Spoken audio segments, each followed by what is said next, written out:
সুনামগঞ্জের দরাবাজার সীমান্তে ভারতে পাচারকালে ৮৮৫ কেজি রূপালী ইলিশ জব্দ করেছে Bangladesh border guard BGB Sylhet battalion ৪৮-এর সদস্যরা।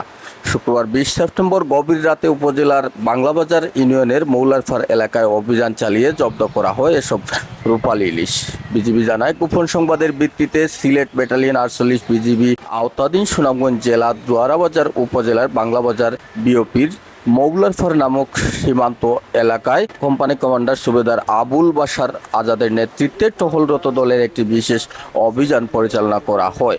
অভিযানে ভারতে পাচারের সময় বাংলাদেশ ভারত সীমান্তের মেইন ফিলার ১২৩৩ হতে ১৫০ গজ বাংলাদেশের অভ্যন্তরে মৌলারফার নামক স্থান থেকে ৮৮৫ কেজি বাংলাদেশি রূপালী ইলিশ মাছ জব্দ করা হয়, যার আনুমানিক মূল্য ২২,১২,৫০০ টাকা। চোরাকারবারীরা বিজিবির টহল দলের উপস্থিতি টের পেয়ে ইলিশ মাছ পেলে পালিয়ে যায়, ফলে অভিযানে কাউকে আটক করা সম্ভব হয়নি। সিলেট ব্যাটালিয়ন ৪৮ বিজিবি এর অধিনায়ক lieutenant colonel Mohammad Hafizur Rahman PSP বলেন, বাংলাদেশের অন্তর্বর্তীকালীন সরকারের নির্দেশনা অনুযায়ী সীমান্তের নিরাপত্তা রক্ষা ও চোরাচালান প্রতিরোধকল্পে বিজিবির অভিযানিক কার্যক্রম ও গোয়েন্দা তৎপরতা অব্যাহত রয়েছে। জব্দকৃত ৮৮৫ কেজি ইলিশ মাছ বাংলাদেশ কাস্টমসে জমা করা হবে।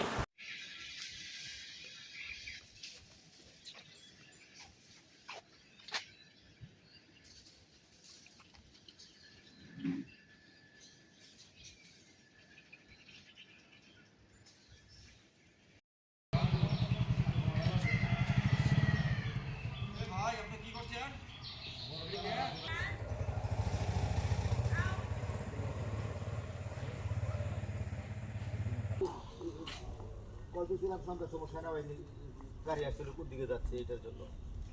এরপর রাত্রে গলদি চাপিয়ে দিয়েছি, আপনার ও আছে।